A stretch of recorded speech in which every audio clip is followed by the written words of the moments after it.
Y is recorded in front of a live studio audience. And to the beach, it's cold Okay, out. but just your getup makes it look like No, it's. it's pants. Okay, how am I supposed to know? I don't see pants on a Zoom screen. I know. We need full length Zoom so you I can don't see know if my we need that. whole Yeah, ensemble at all right. times. One of those ceremony carpet camera things that does the 360 so Mm-hmm. we can get the full Yeah. effect. Yeah, But those are weird. I don't like those. it's a little bizarre.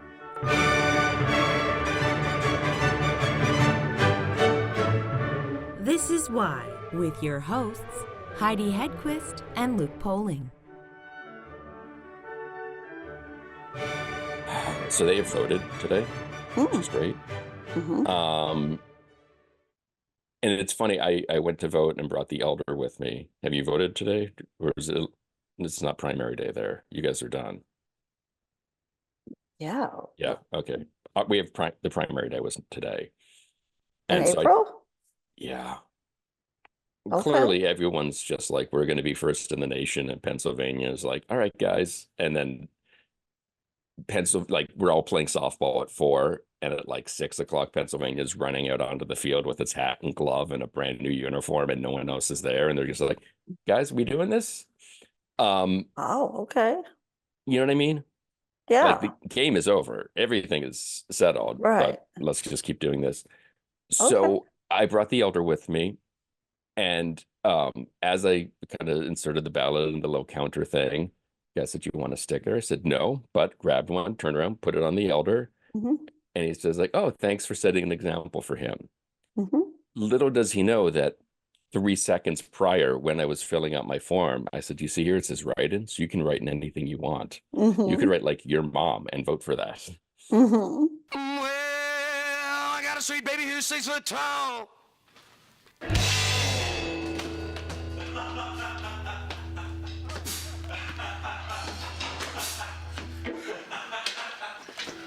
Well, she's a full-grown woman who's got it all. How long has the Bigfoot festival been going, and what's the origin of the festival? Well, this will be our 4th year with the Forest County Bigfoot Festival. And it all started on my front porch with my wife and I. We have our own business, and Marionville is a very small community. We are the southern gateway to the Allegheny National Forest. The Allegheny National Forest is within a 3 hours drive of about 2/3 of the population of the United States. So we have a lot of people that come here from everywhere. And I believe it was in July of 2019, I believe it was, right at the beginning of the pandemic. Mm-hmm. We were sitting on the front porch enjoying a bottle of Clarion River Red. That had nothing to do with the decision making to start a festival. No, not really. We were just, it was an evening, sitting on the porch. Our business and home is situated right on Route 66, in the center of Marionville. And, we sat there quite often having a, evening respite. And, we were talking about what we could do to bring more business to the community, because at that time our business was dying because of the pandemic. The government had shut everything down, and we were throwing around ideas, and my wife looked at me and said, "I think we should have a Bigfoot festival."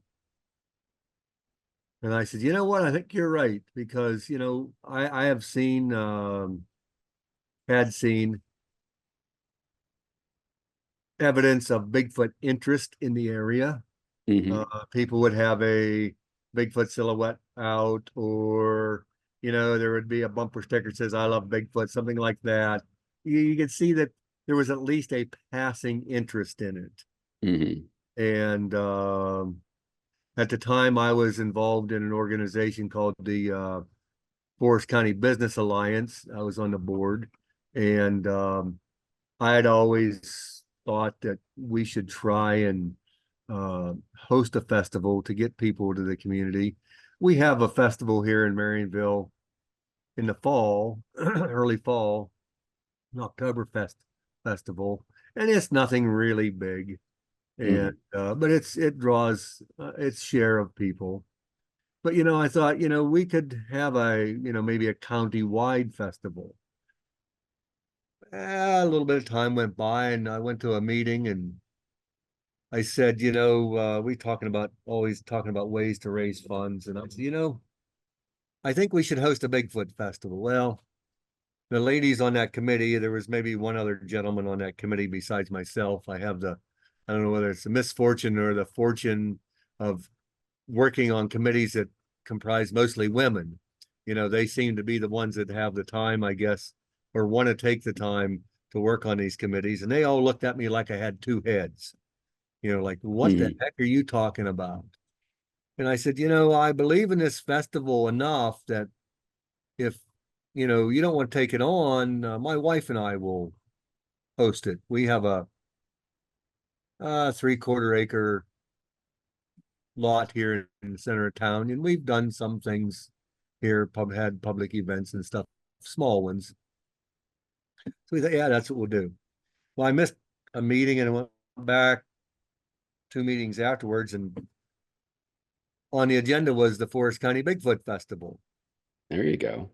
Or Bigfoot Festival, so we discussed it, and we ended up putting a committee together, and I didn't actually chair the first committee, but I was an integral part of that committee. I was the one that had the majority of the ideas on how this should go together and what we should have, and so on and so forth. So anyways, the first festival, I'm trying to think, we had maybe close to 50, 60 vendors, and everybody deemed it a success. Yeah, I would think so. We had charged a minimal fee with the vendors and the food vendors, and I had an idea that we was going to have a decent festival.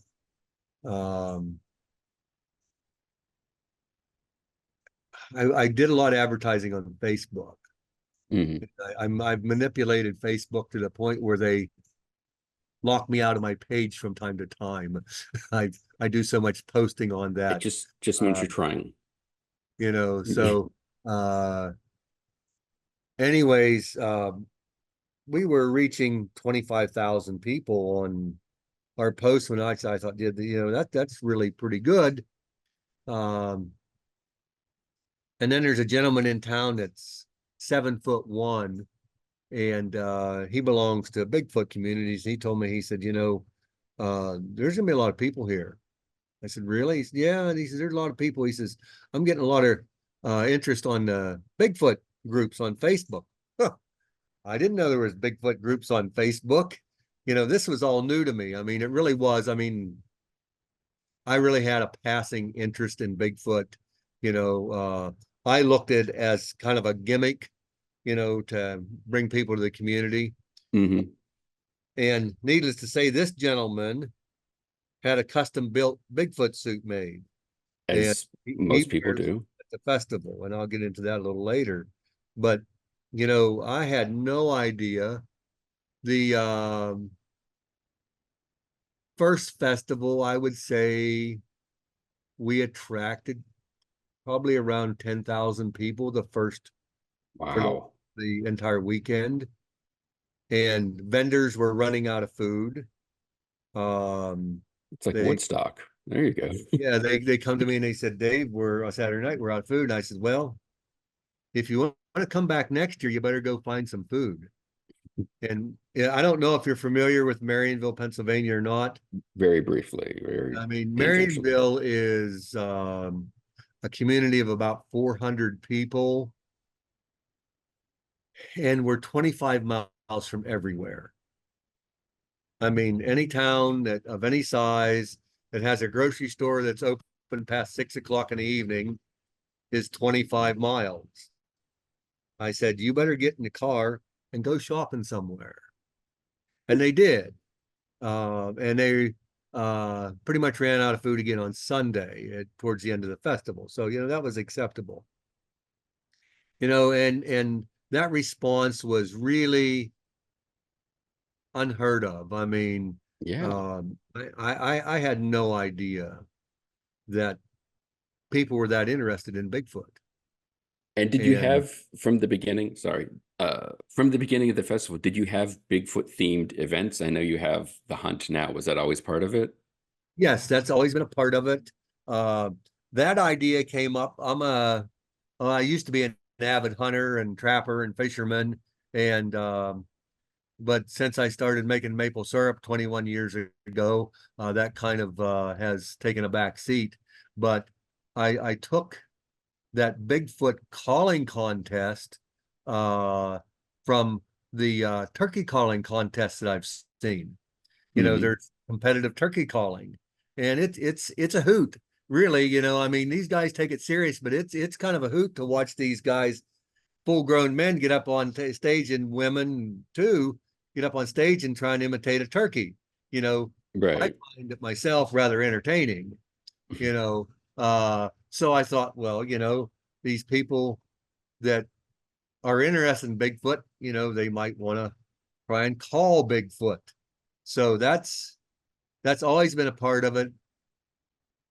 And that is really one of the highlights of the festival, is the Bigfoot calling contest. Marionville is laid out in a wagon wheel in the streets. And we hold the festival in the town center. And Route 66, which is a major north-south route, 2-lane, goes right through the center of town. So we're kind of divided by the highway, but still connected. But in the center, we have a gazebo, and we hold all the events there. Our speakers are band, our Bigfoot calling contest, our biggest foot contest. We hold all of that there, and all the vendors are all set up around that. But we leave the center open, and there's probably 500 to 1,000 people congregate there for the Bigfoot calling contest. What does Bigfoot sound like in your mind? Obviously, everyone's got Well, their own I have variations on the never theme. tried to imitate Bigfoot. I won't try to imitate Bigfoot, but Yes. there are people who do. And if you check out our Facebook page, the New Forest County Bigfoot Festival page, you will see posts, if you look there, of at least one gentleman, I think, that won the contest the first year, doing a very impressive Bigfoot call. I mean, it's just, there's a lot of hooting and squalling and So it's grunting sort of like like the Supreme a Court gorilla, Yeah, so it's sort of like know. the Supreme Court definition of pornography. You don't know what it is, but you know it when you Yeah, see it. When you hear it, you're like, that's Bigfoot.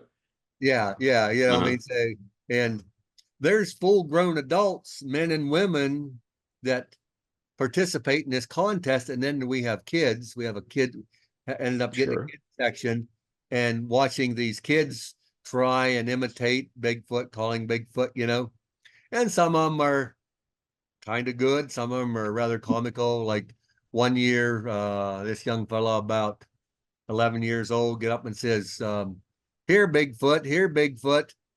You You know, never know. have you ever heard a hog calling contest? I have actually. Yeah. Well, it's the Bigfoot version of the hog calling contest. Okay. There, suey, suey, suey, suey, pig, pig, pig, pig, pig, pig. Okay, That gotcha. Yeah. that kind of thing. Only there can be squalls and grunts, and some people have two sticks they clack together when they do it. I mean, it's very entertaining to see how people's imaginations work. Yeah, I would think so. Does the region have any, I don't want to say affiliation with Bigfoot, but are there legends of some sort of Sasquatch being seen? You mentioned the Allegheny Mountains, like something that there's Well, a well, reason there? believe it or not, there are people in the Bigfoot community Mm-hmm. that says our area is a Bigfoot hotspot for Bigfoot activity, Okay. unbeknownst to me. Right. The Do we want to talk, guess what that activity not to is? talk.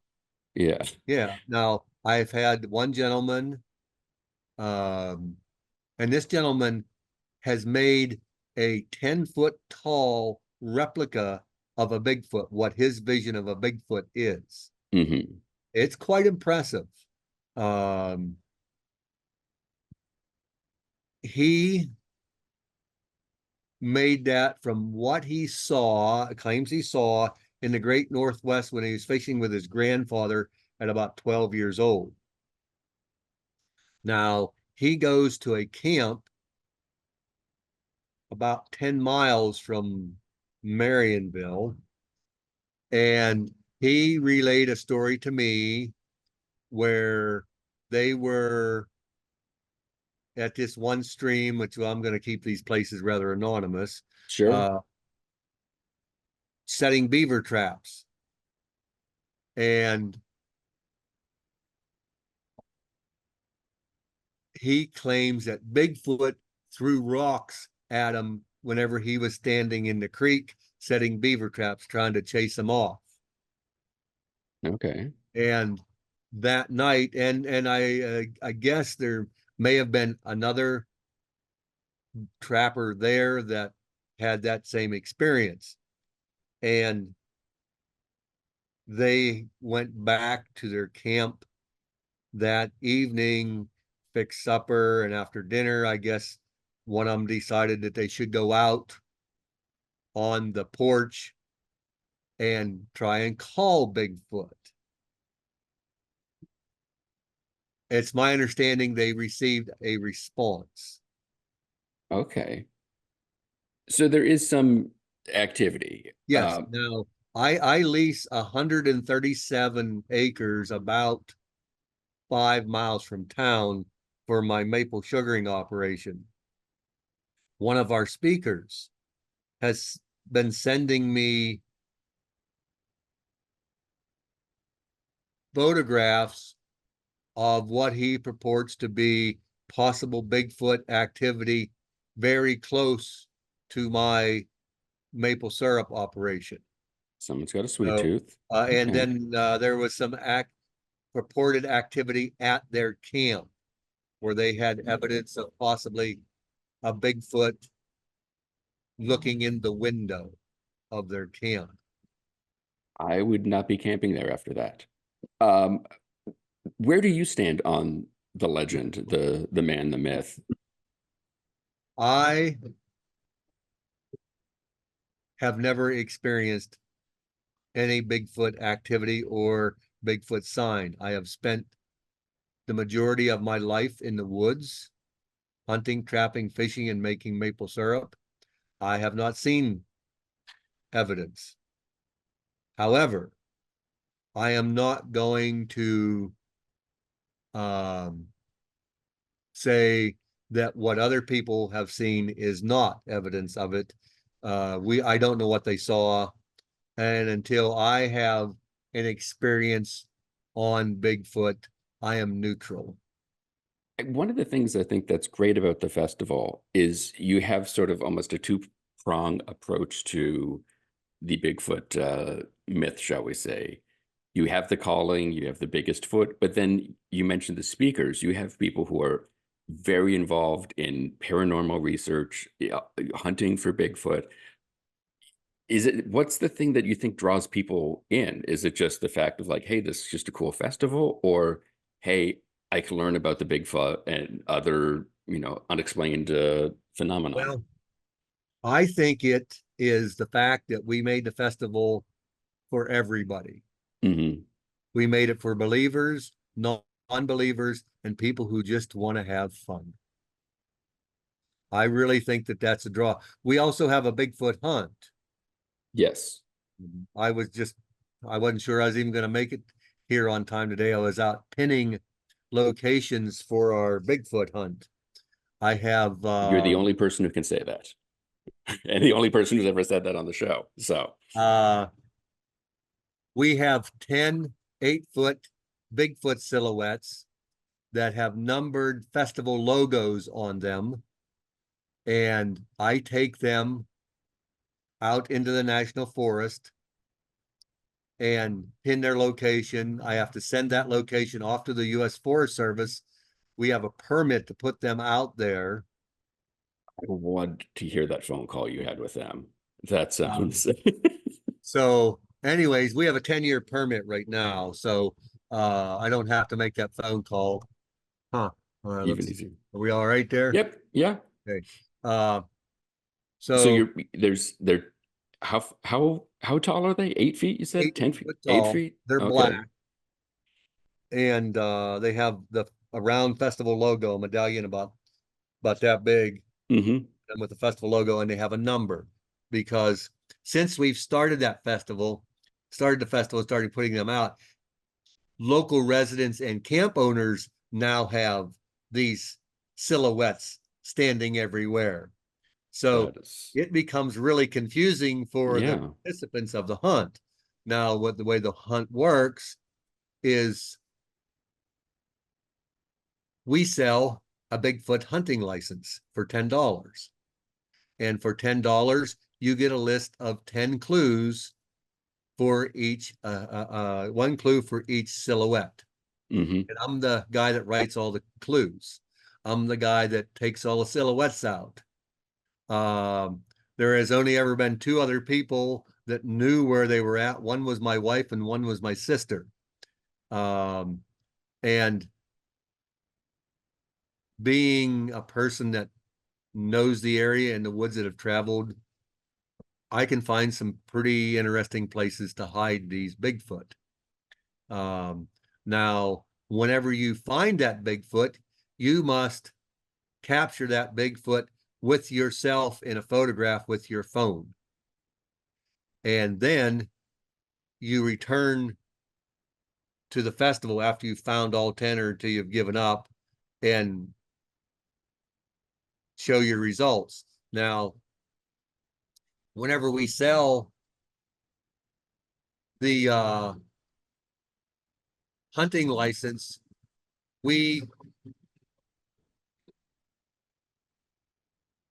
I love trucks. I don't know if you can hear them or not. I can't, no. But one just went by the house with his Jake brake on. When we sell the license, we write down their time that they bought the license. And then when they return and report back in with their findings, we record the time that they returned. So the person with the shortest amount of time wins the hunt. So that way, the hunt begins at 6 o'clock Friday evening and ends at 12 noon on Sunday. You can come in any time in that time period and buy a license and have an opportunity to win that hunt. We've given away $500 the last couple of years to the first 3 top 3 times. Is it teams or is it an individual? Well, I intended it to be individuals, but it has turned into a team and family event. People have a blast out hunting Bigfoot. You'll have people at a camp, they'll have 10 people. They'll all come in and buy one license. And then they go hunting Bigfoot, driving around the national forest. And one of the things that this does is it gets people out, but it also gets them to explore our area. Yeah. They can get out and maybe they'll go someplace that they've never been before and decide, hey, this is pretty cool. I mean, we should come here more often or whatever, maybe they might find another place to go hunting. They might find another place to go fishing.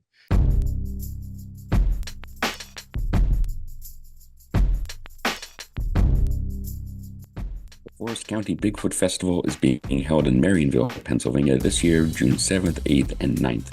For more information, check out their website, forestcountybigfootfestival.com, and you can also find them on Facebook. Why the Podcast is produced by the Professional Production Company.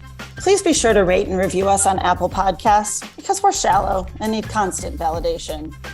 For more information, you can check out our website, whythepodcast.com. And like everyone else, we're on Facebook, Twitter, and Instagram.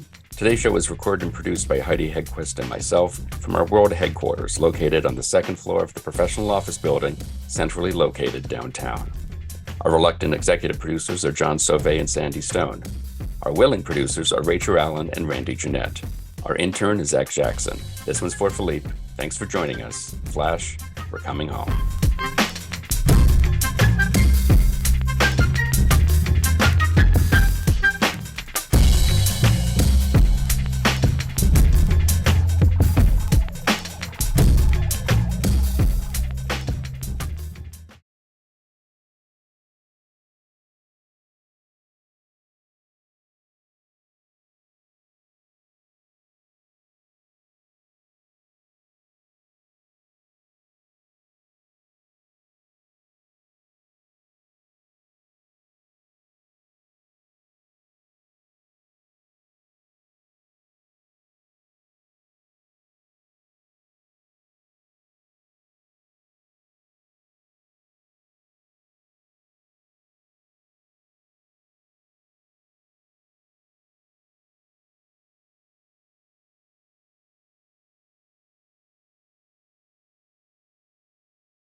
Nigel, is that you? Are you here, Nigel?